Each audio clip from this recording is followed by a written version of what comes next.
So my name is Juan Matute. I'll be moderating this next session. I'm the Deputy Director of the UCLA Institute of Transportation Studies, go Bruins. And just wanted to welcome you back from lunch. Did anybody see the helicopter? The unmanned aerial vehicle that I'm pretty sure was manned, but couldn't park on top of the parking structure. So it was nice to trade notes with my colleague Don Shoup on what it meant to not be able to park. So our next panel, which I'll be moderating, is brought to you by Los Angeles Metro, and it's on innovative service partnerships between transit agencies and transportation network companies. And I'll have the three speakers now join me on the stage. They are Casey Gifford from King County Metro, who's the Innovative Mobility Project Manager. Emma Huang from Los Angeles Metro, and Obinna Emenike. And we have Obinna Emenike from VIA. All right. Thank you. So the focus of this panel is learning from agency experience with two of the grantees, with one grant, from the Federal Transit Administration's Mobility on Demand Sandbox pilot project, which they began developing in 2015 with the goals of conducting demonstration projects and experimenting with unconventional operations for transit agencies, because they wanted to better understand the potential for partnerships between emerging mobility providers and those agencies. And they also wanted to learn a bit themselves. It was focused on transit agency learning and agency learning. So they wanted to explore the federal role in supporting such sponsorships or partnerships. So in having the agencies applied, they require that at the time of application, agencies that wanted some of these funds to experiment with new operations enabled by technology to pre-partner with a private sector agency, a mobility provider, or a technology company. And at the time of the application, and this was as important as funding in making something like this happen, they allowed agencies to identify what areas of existing federal regulations or guidelines that they would need some relief from in order to try something that was innovative, because they wanted to learn about potential future regulatory guidance that might be needed as a result of these partnerships. And so a look at the 11 grantees that were awarded funding under the program will give you a little bit more insight into the scope of what types of projects and that agencies have been undergoing. And so some of these were smartphone apps, so working with technology providers rather than mobility service providers. So Valley Metro in Phoenix integrated mobile ticketing into their existing app. A few transit providers looked to integrate multimodal options within their app. So those were TriMet in Portland. In Chicago, they integrated the Divvy bike share system into their regional Ventra app. And in Dallas, they integrated ride sharing into their transit app. And also in Tucson, they looked to integrate subscription-based ride share and carpooling within their app. So a couple of these transit agencies also looked to explicitly integrate for-profit transportation network company ride hails. And so in St. Petersburg, Florida, the model there was to create a central dispatching center so that they could dispatch rideshare vehicles for certain people who are requesting paratransit trips. In Pierce County, the model was somewhat similar, but they used ride sharing for first, last mile and guaranteed ride home. And in the San Francisco Bay Area, the Bay Area Rapid Transit, how many people from San Francisco? Parking at the peripheral stations is in very high demand in the mornings. So what they did is they did a priority parking and guaranteed parking space close to the station itself for verified carpools that were using a certain app. And Palo Alto looked into TDM software. The Vermont Agency of Transportation was trying to figure out data sharing for paratransit type trips. But it was LA Metro and King County that I think had the most challenging grant. Not because it was one grant, two agencies, so they had to work out subrecipients, but also because they were one of the only implementations that was explicitly looking to connect rideshare with rail transit stations in order to provide guaranteed first last mile services to and from rail and bus transit stations. And so all of these pilot projects are being evaluated centrally so that the Federal Transit Administration can support some of its learning objectives that I mentioned earlier. But today we're going to learn specifically at what I think is the most challenging application from Los Angeles Metro, King County Metro, and VIA, their private partner of providing mobility services. All right. So, Casey, what did your agency do? Can you give an outline of what you applied to do and what you've been doing under this program? Yeah, absolutely. So it was actually even more complex because there was a third transit agency involved. Our partners up in the Puget Sound area, Sound Transit, are also a partner on this project. And we also got additional funding from the city of Seattle. So there are a lot of contracts and a lot of players. So we applied along with LA Metro and Sound Transit to have a transportation network company provide first and last mile services to fixed route service. So in Puget Sound, we have 5 Link Light Rail stations as our hubs, and VIA provides that feeder to fixed route service. So for each Link Light Rail station, there's a designated hub.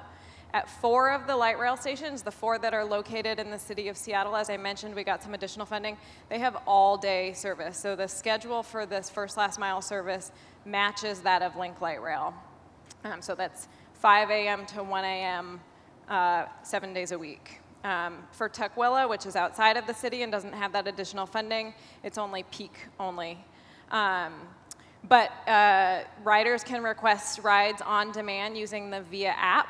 For those who don't have a smartphone or a data plan, they can make the request through a call center that VIA provides. And for those who don't speak English, they have interpreter services. So one of the main goals of this project was obviously to get more people to our transit network. We decided to locate this service in historically underserved neighborhoods that have less fixed route service. To get people to that high capacity transit. There are areas that lack sidewalks or safe bike infrastructure. So we were specific in how where we put this service. And then we also wanted to broaden access to transportation network companies for populations who historically have not had access to it. And that's why having a call center, having interpreter services, and also having wheelchair accessible vehicles were really core components to our pilot. So I think I will leave it at that. We're really happy so far. We're seeing over 1,000 rides per day across those 5 stations. I guess some high-level stats because I think Emma's going to share as well. We're seeing about over 5 rides per vehicle per hour, which is a measure of the efficiency of the service. Which is actually quite high, which drives the cost of the service per ride pretty low. And we are seeing quite a few wheelchair accessible vehicle rides being taken. We know anecdotally that some of those rides are coming from our paratransit service, which is extremely expensive. So if we can divert customers off of that and provide them a better service, that's a good thing. So anyhow, we're really happy, and I'm excited to share more. Emma, what about Metro? Yeah, so my name's Emma Huang. I'm with the Office of Extraordinary Innovation at LA Metro, which I like to joke is like the Ministry of Magic with Harry Potter.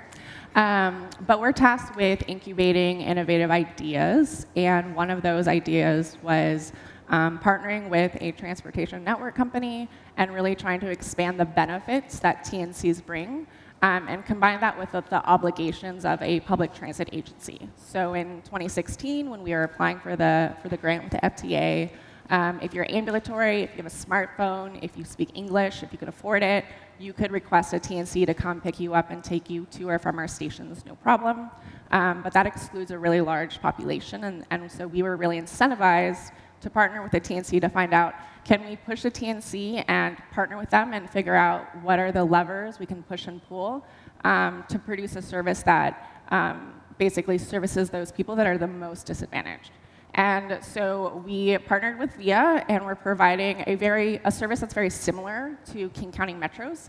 There's some distinctions, which provides a really great opportunity to research. We have some great researchers on the team that are really able to see, what about the differences probably made one aspect more successful than another. What can we learn from this and possibly do for a second year? So very briefly, those distinctions are LA Metro's working with VIA, who utilizes independent contractors using their own drivers. We have first and last mile service to 3 kind of distinct zones, so not contiguous like King County Metro. And we don't have a option for people to tap their tap cards in a dedicated fleet the way that King County Metro does. But other than that, the similarities are exactly, the attributes are exactly the same. So the service is considered a free transfer. We are operating 6 a.m. to 8 p.m. Monday through Friday. If you don't have a smartphone, or if you don't want to use your data plan, you can call the call center and request a VIA to pick you up. And if you need extra accommodation for wheelchair service, you can request that. And so we have been really excited to launch the service in January of this year. We're in our 3rd quarter now, and just very briefly to share some stats with you. To date, so we're in the end of our 3rd quarter. We have 40,000 rides in 9 months. We do about 2,500 trips a week. Just over a little under half of those rides are truly shared rides. And we have 60% repeat riders, which I think is a really good indicator that people like this service and it's reliable and they want to continue using it. We also have hit all of our target KPIs, and that's really taken week over week growth, but we finally have achieved that, and so we're looking forward to see what we can accomplish in the next quarter. And Obinna, you've been supporting both of these pilot projects from VIA's side. Can you talk more about what exactly your company's doing, what they're offering for these? Sure thing. And it's been great supporting both projects over the past year plus. Can you move your mic a little bit closer to your mouth? Hear me? Sorry about that. Yeah. Okay. Just saying that it's been great supporting both of those projects over the past year. I don't think my face is working with this mic, but we'll try. So I'll give a little bit of context on VIA and then talk specifically about some of these partnerships. So we are an on-demand shared ride technology platform. We partner with transit agencies such as King County Metro and LA Metro, as well as cities directly, private corporations, universities, to provide a custom transportation solution that works for them. Are you guys hearing me okay? Could we get another handheld mic, please? I think my head is too big for this mic. We'll figure it out. When we partner with transit agencies, we can offer one of a few services. So both of these folks describe what we're doing in terms of a first and last mile solution. The goal of that service is to leverage the existing public transit infrastructure that these transit agencies have already built and help bring more and more people to transit. You guys hearing this echo? Let me see if I can take this off.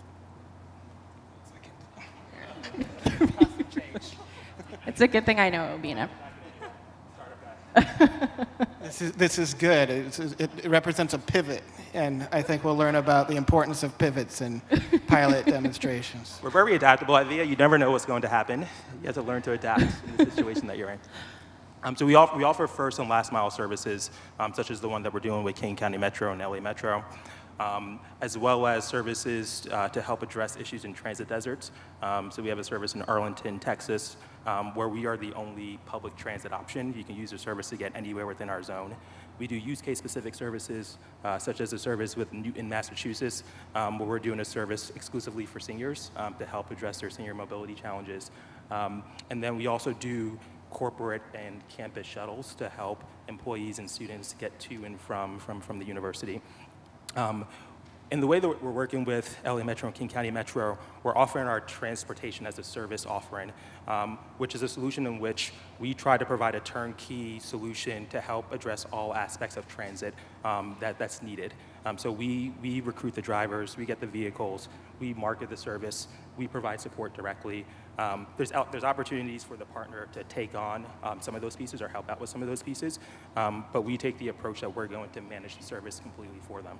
We also enable partners to work with us in the software as a service sort of setup in which they would actually manage the service on their own.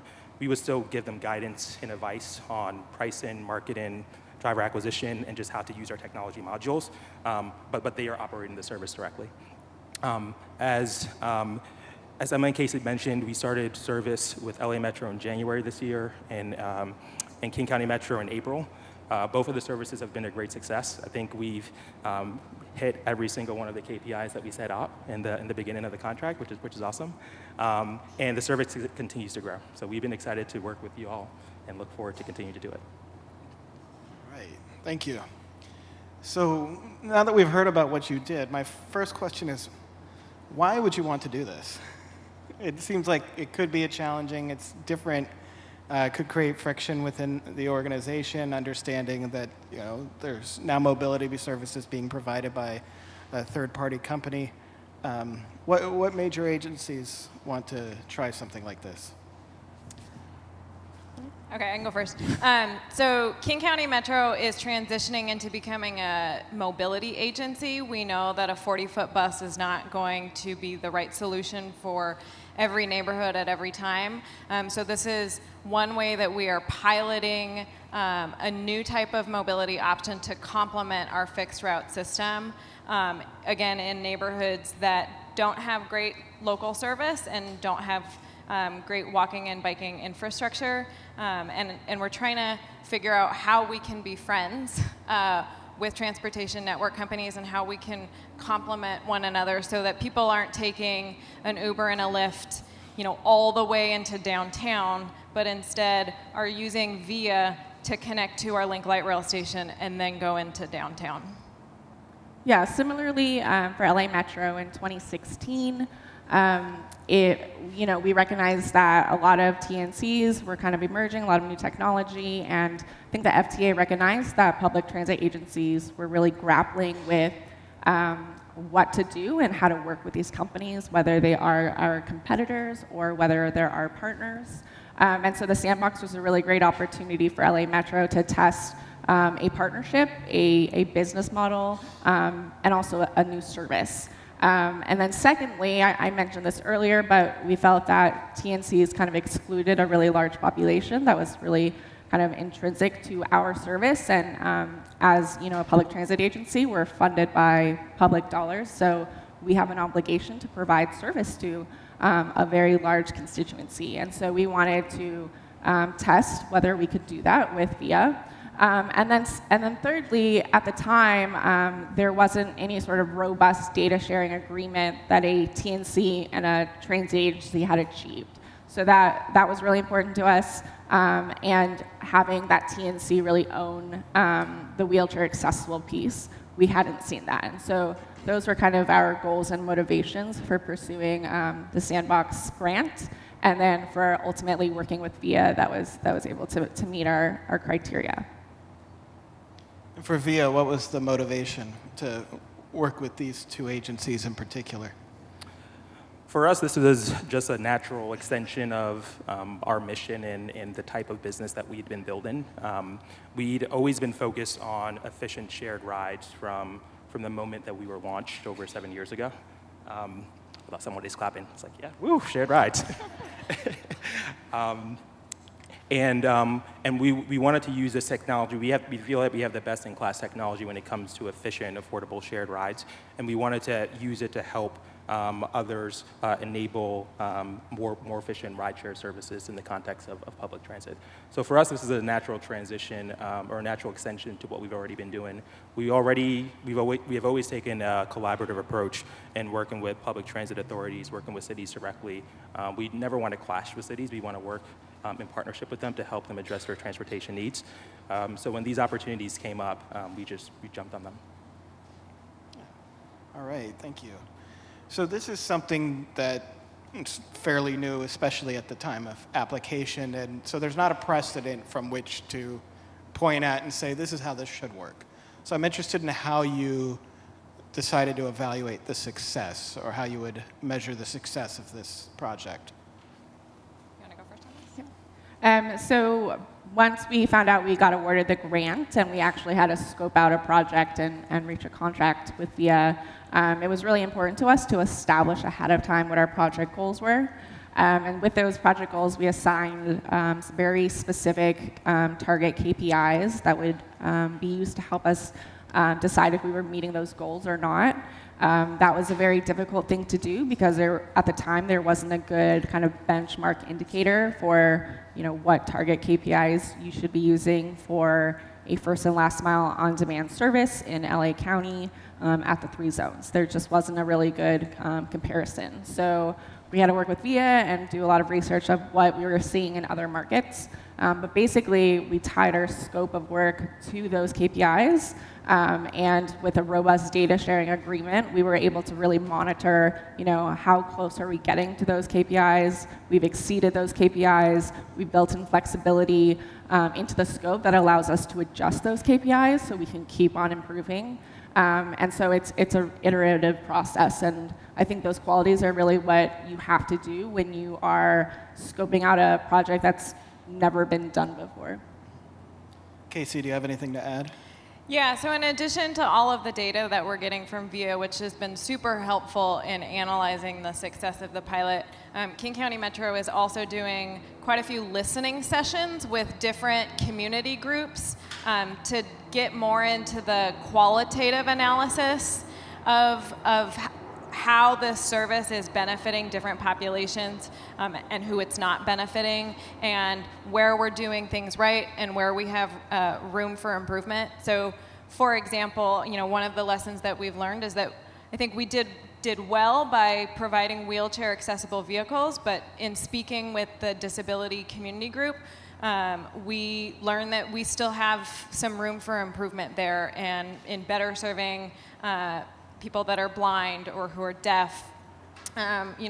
We are also learning that there might be some room for improvement to help parents with kids use the service. So I think it's been a combination of really great quantitative data where we're seeing that we are getting high efficiency, we are meeting our KPIs, customers really like the service, they're rating it really well, but it's also complementing that with the qualitative information to really bring out even more learnings. Okay. So the data sharing is really important to evaluating the success of these, and not all new mobility providers are willing to share data. I think we've seen Uber sued the city of Los Angeles 2 weeks ago to challenge its requirement that they share data on micromobility, so scooter and jump bike trips occurring within the city as part of their permit program. But VIA has made a business decision that it is willing to work with public agency partners on these types of projects and share data. Can you give a little insight into that decision? Yeah, sure. As I said before, we've always taken a collaborative approach in working with public transit authorities and agencies and cities. So we want to share as much data as we possibly can. Obviously there's some data that we can't share, whether it's personally identifying or data that could give some of our peers a competitive advantage. But short of that, we've always been happy to collaborate with cities because we see ourselves as trying to help find and be a part of the solution, as opposed to being combative with public transit authorities. Great. And so you have the data, you have metrics to evaluate success. I'm interested in what the big lessons you've learned, both internally looking at your own projects, but also because of the three-way partnership with Obinna, being involved in both, or having, getting each other on the phone, talking about some of the challenges you're having, and what you've been able to learn from each other as a part of these pilots. Well, like I mentioned, we're learning that it can be an efficient service that customers like. We are learning, like I said, that there's room for improvement on the disability side and with parents, and somewhat on sustainability. But I think some of the greatest lessons that we've learned has also been through the comparison of our services. So I didn't mention, but Emma briefly did, that in King County Metro, we allow customers to pay with their ORCA card, which is their transit card, and so they can tap their card on a card reader that we provide to VIA to put into the vehicles. That allows the customer to use their ORCA account to pay for those trips, and then also get that transfer once they go onto a bus or onto light rail. I think that's been really critical, because customers aren't then paying twice. They're not paying for the VIA trip and then for transit. We wanted this to be as integrated into our transit system as we could, and I think that's been super helpful. It also means that if a customer has a reduced fare because they're low income, senior, or youth, that is also honored on the VIA system. I think one of the other differences that Emma mentioned is that at Metro in King County, we have contiguous service areas, so there are 5 stations in a row, and that has, I think, helped with the efficiency of the service, because vans are able to serve all of the hubs, and so I think we've been able to achieve a higher rides per vehicle per hour as a result of that. Yeah, I think what's been really great to have kind of 2 test beds for this is a lot of the successes that we've seen with King County Metro have actually helped LA Metro in our own internal conversations about what we can do to improve the service, or even to justify what we want to do with the service. So we've seen that they've had a lot of success with having the ORCA card reader in the vehicle, and that customers like that. And that really helps us when we're trying to justify tap integration and why it's so critical. I think what's really great about this pilot is that it's funded by ultimately FTA research dollars.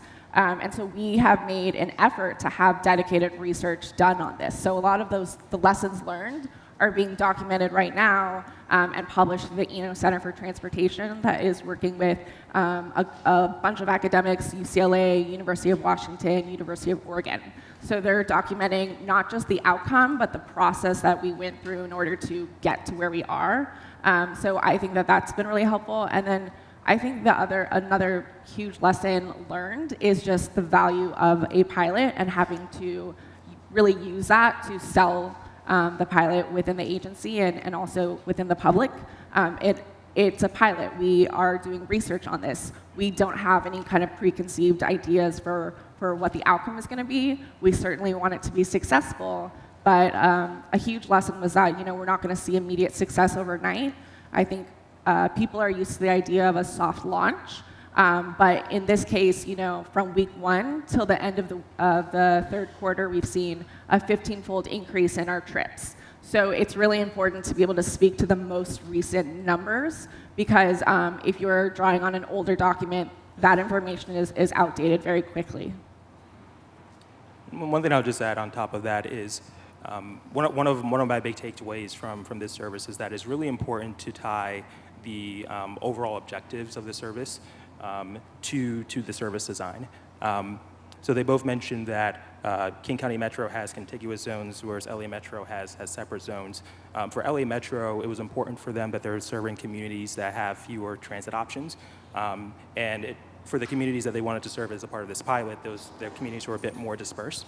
So even though it sort of prevented LA Metro from receiving the same level of rides per vehicle, it is very much aligned with the objectives of the service. So aligning the objectives with the service to the service design, to the KPIs, and making sure that we're aligned on all three is important as we're setting out for any new service. Great. So you now have the benefit of having launched these programs, having experience, learned a whole lot about what works and what doesn't. But when you were contracting with VIA, you didn't have the benefit of any of that. There was not another, to my knowledge, there was not another significant partnership like this to look at and say, this is the cookie cutter approach to doing a partnership for first last mile. So I'm wondering, at the time of designing the pilots and then contracting with VIA, what did you build in to ensure robustness or the ability to learn and pivot as you go into that actual structure? So that's exactly what we did. We built in the ability to iterate and be flexible and adjust. And we spoke to that every time we were talking to our board, when we were kind of sharing what the nature of this project was and what the purpose was. We talked about that ability to iterate and adjust. And we drew on that, and we did do that through the course of the pilot. And I think that was just key because when we first launched, we wanted to have a slow launch. We didn't want to kind of overextend ourselves, and so we started out with smaller zones, and that was so that we could then expand, but expand with more information and more knowledge. So I would say the ability to be flexible is really important for pilots like this, and then just reminding everyone that's a key component to this project. I mean, going back to the data has been super helpful in helping us know whether we're being successful or where we can tweak things. So a recent example is we were looking at our PMT to VMT, and it's not exactly where we want it to be. And so I was talking to my rep at VIA and saying, hey, is there anything that we can do to adjust this? And VIA said, yeah, like let's try some things, let's iterate and see if this is going to compromise the customer experience. And if it is, then maybe we pull back. But without knowing what those numbers were, we wouldn't know that that's something that we would even want to adjust. So I think having the data be available has been super helpful. And for our part, we're able to make some pretty significant changes in a relatively short amount of time. So we can change certain service parameters in as little as a week, or usually not more than 3 or 4 weeks. We can change something pretty substantial. So as Emma said, building in the flexibility in the contract for us to adjust and set expectations with all the stakeholders that as we learn, we can and should and will adjust. And having folks being okay with that, I think was key to making both of these partnerships really successful. Thanks. So an iterative pilot is somewhat different than what transit agencies are used to operating. So, the ability to make these quick decisions and flex the service a little bit as information came in is really important for doing something new. But when you think about the core service that agencies operate, the minute changes to the schedule or to the frequency happen for maybe 6 times a year. They're so significant and they have such a impact on the agency that they're actually called the shakeup. And entering something like this where you're going to be iterating into a culture that's used to, maybe doing significant realignment of service once a decade, and then used to doing quarterly shakeups that are planned maybe 6 months in advance. I was wondering how you sold or how you explained to other stakeholders within your organizations what this would be like compared to what they were used to. A great thing about this, and I keep touching on this, but the FTA's Mobility on Demand grant it's called a sandbox. So It's designed to allow you to play, but in a constrained space. And so whenever we talked about what we wanted to do with VIA and how we wanted to scope out this project with the various departments at Metro, whether that was at the executive level or at the staff level, I always introduced what the purpose and the motivation was for the sandbox. And so that kind of started to socialize the idea, I think, within the agency that we might be doing things differently, and that the sandbox is allowing kind of a looser, it's allowing us to kind of to pilot without the fear of getting it wrong on day one. So that was a huge kind of, I think, way to get people acclimated to what we were trying to do. I think that the conversations that happen at the executive level need to be really candid in terms of what's our risk profile and what's our appetite for risk. But once you have those conversations and there's consensus, then you can kind of start working with staff to get to whatever that risk profile is. So having leadership really make kind of hard decisions is really necessary if you want to work in this space. I mean, I think King County Metro and I believe LA Metro, we're very fortunate in having leadership that is fully aligned with this and willing to take risks and has made that part of the culture, at least in our agency. And so I think all of my colleagues, and it really took the entire agency from marketing to operations to facilities to get this pilot going. And I think everyone was actually really excited about this.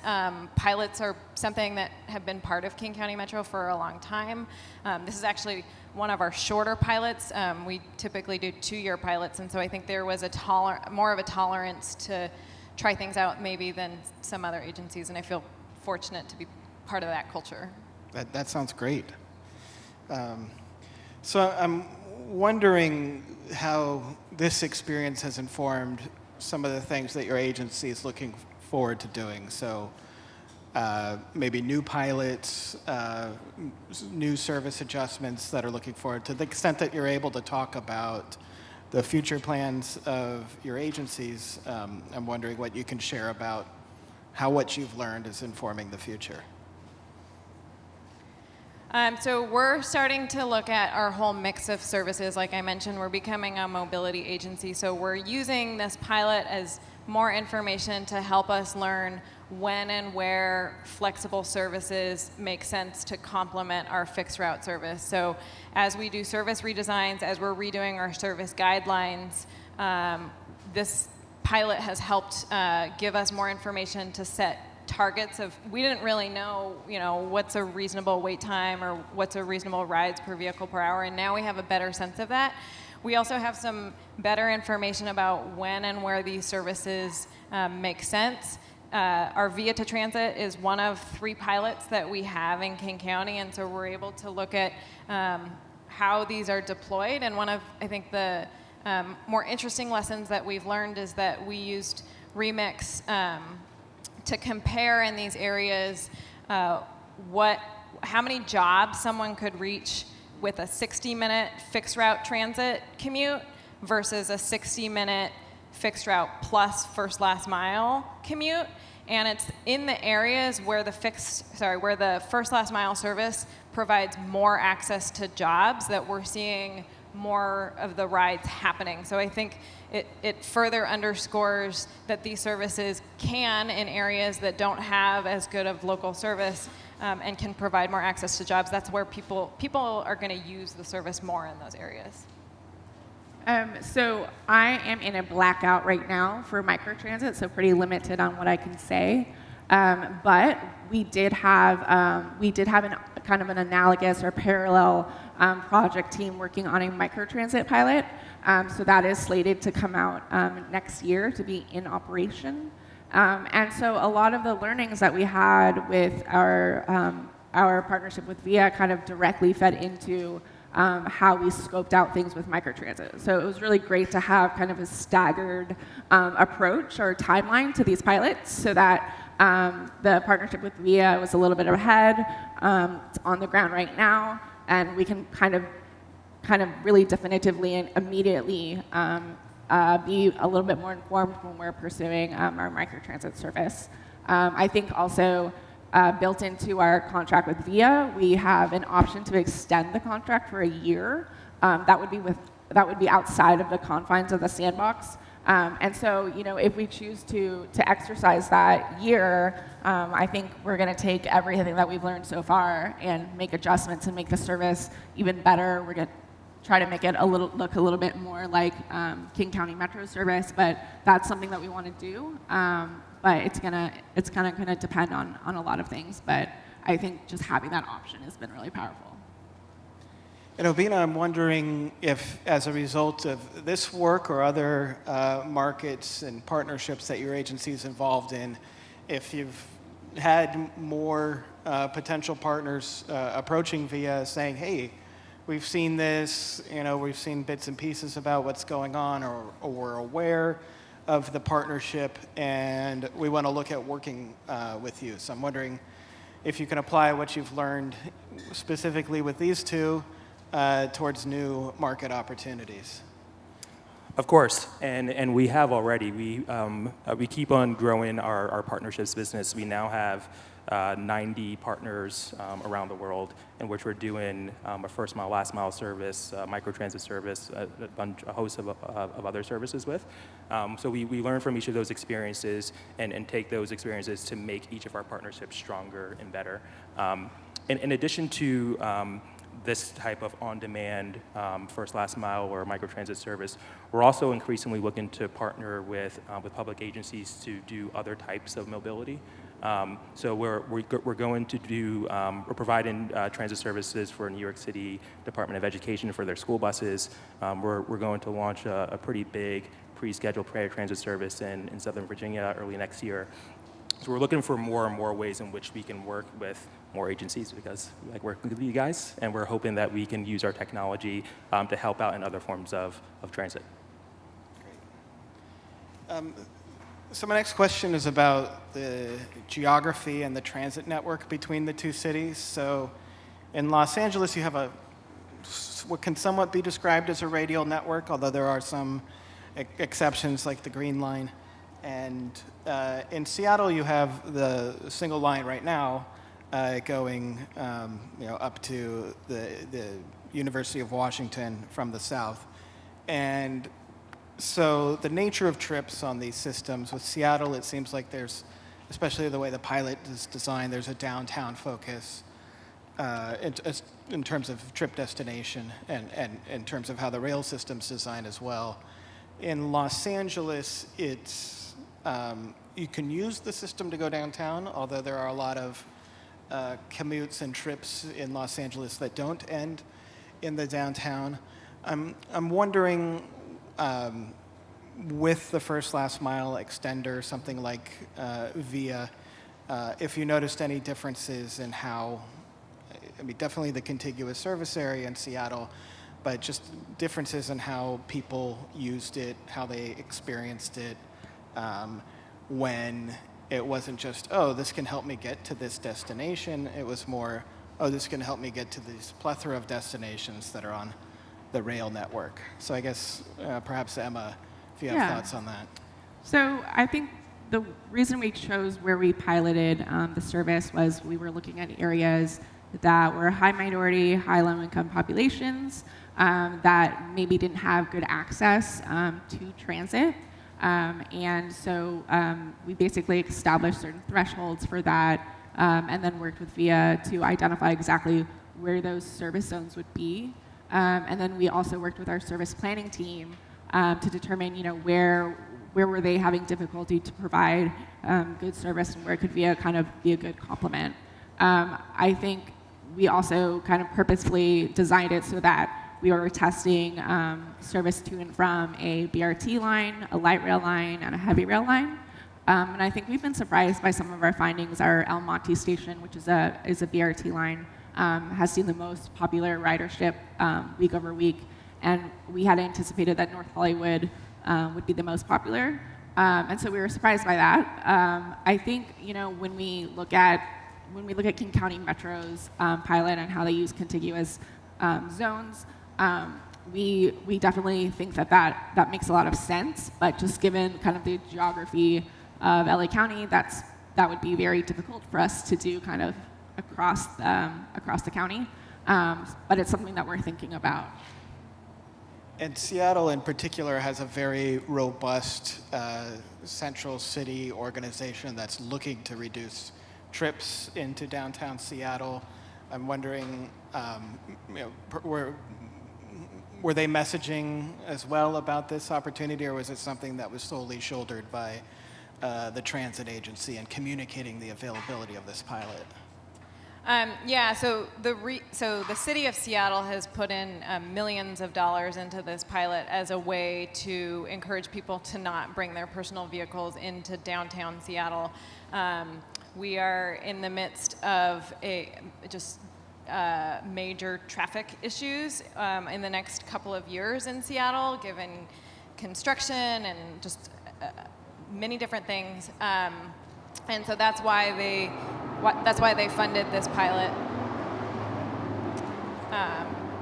And so one thing that we've learned, again, in being able to compare Via to Transit with some of our other first last mile services, is that feeding into a high frequency system is really important. One of our other pilots fed into our water taxi, which only has 30-minute headways, and that was really challenging for people because there is some variability with Via. You don't, just kind of like with Uber, you don't know if it's going to come in 3 minutes or in 10 minutes, and that can, whether or not you literally miss your boat is problematic. So feeding into a service that comes every 6 minutes during peak has been super valuable.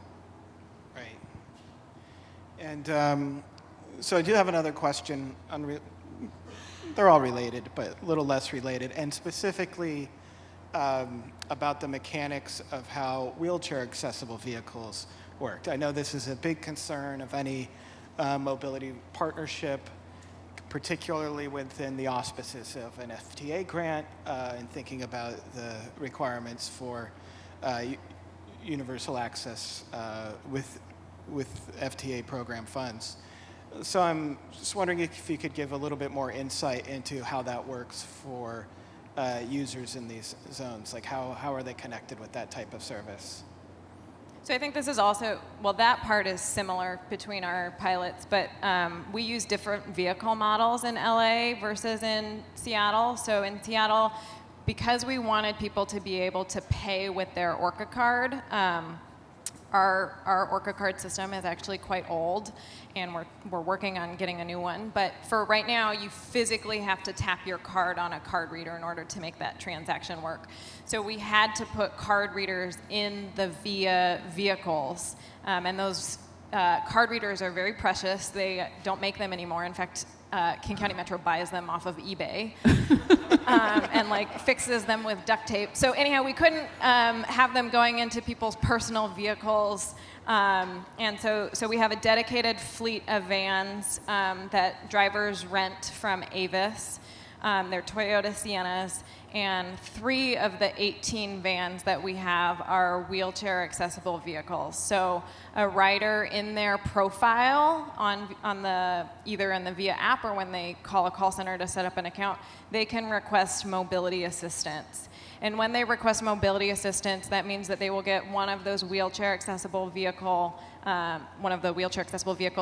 and they will get picked up where they make the request. Whereas for other riders who don't require mobility assistance, there is an expectation that they walk up to 5 minutes, which again helps increase the efficiency of the service. But if you need that mobility assistance, Via makes it easy for riders to get that.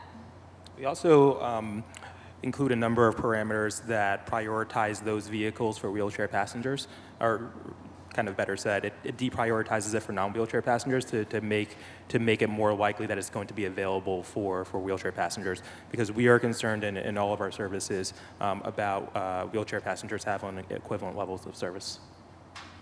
And then for the LA Metro market, because we're not utilizing a dedicated fleet the same way that King County Metro is, we do have dedicated wheelchair accessible vehicles that are at that are in with that are within each zone. And so VIA basically works with its driver partners to basically have those driver partners rent those wheelchair accessible vehicles from a third party. And then same thing if you toggle the wheelchair accessible option, or if you're on the call center and you call them and you request that, then you'll get that car.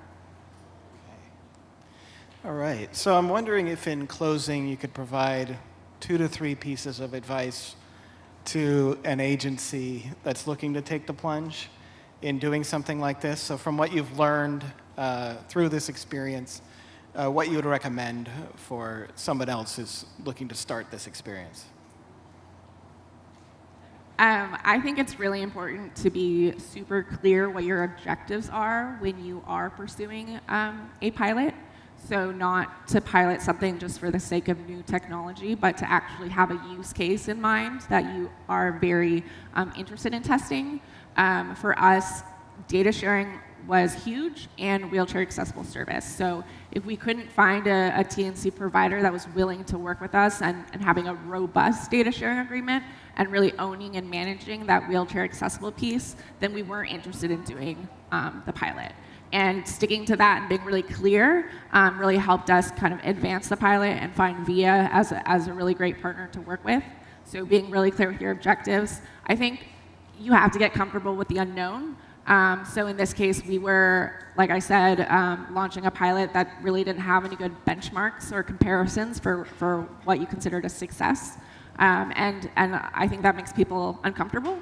But I think that there's a lot of research out there that you can actually form pretty well-educated kind of estimations of what you want to achieve, and then allow yourself to adjust that if you get it wrong.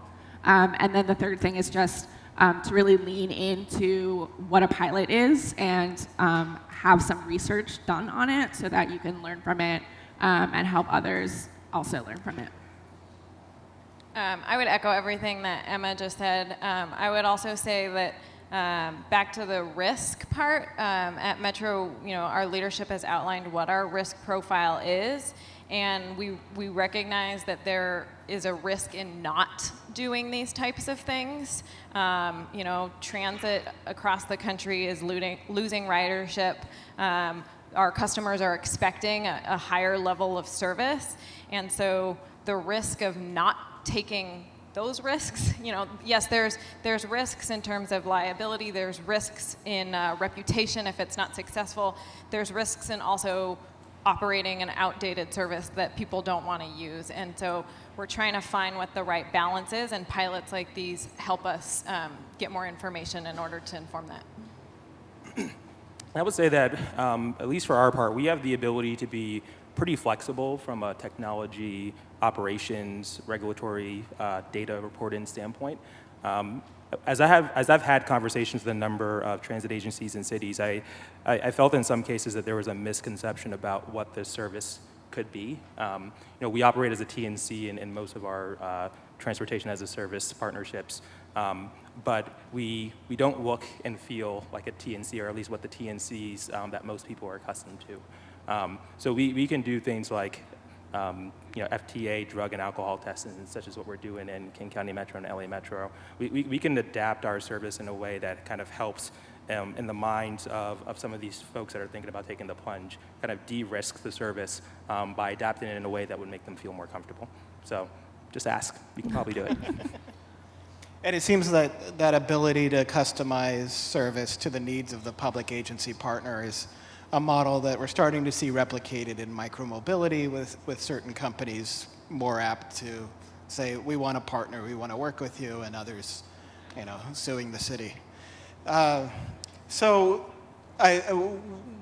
just in closing, I wanted to thank our panelists for sharing their experiences. Thank you, Emma, Casey, and Obinna for sharing what you've learned from this. I think taking the plunge with something like this, yes, you get the FTA money, the prestige of the FTA Mobility on Demand Sandbox circuit, but I think it's really important for agencies to learn from these, not just directly what you're learning from the data and your evaluation, but also just kind of culturally. It seems like King County Metro has a culture of pilots, which is great. Some of the transit agencies that I've researched in California don't have that same culture.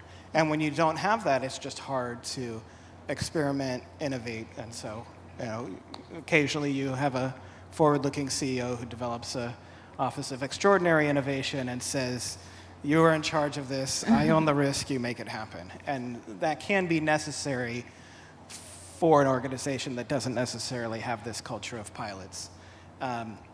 And we've been talking today about these first last mile pilots with TNC services, TNC-like services, which I would classify as different than microtransit, which is more corridor-based and sometimes serves a different type of market. And I think it's important to continue to experiment with all types of services, microtransit, first last mile with TNC, with a focus on learning as much as you can for the organization, for the future of the services that the organization's providing. And then, as it's a cliche in the tech industry, but to fail fast or to fail at an appropriate speed. And not necessarily double down and say success is continuation, which sometimes it looks like that in the public sector. And so I appreciate, again, for the three of you sharing what you've learned with us today. And please join me in thanking them.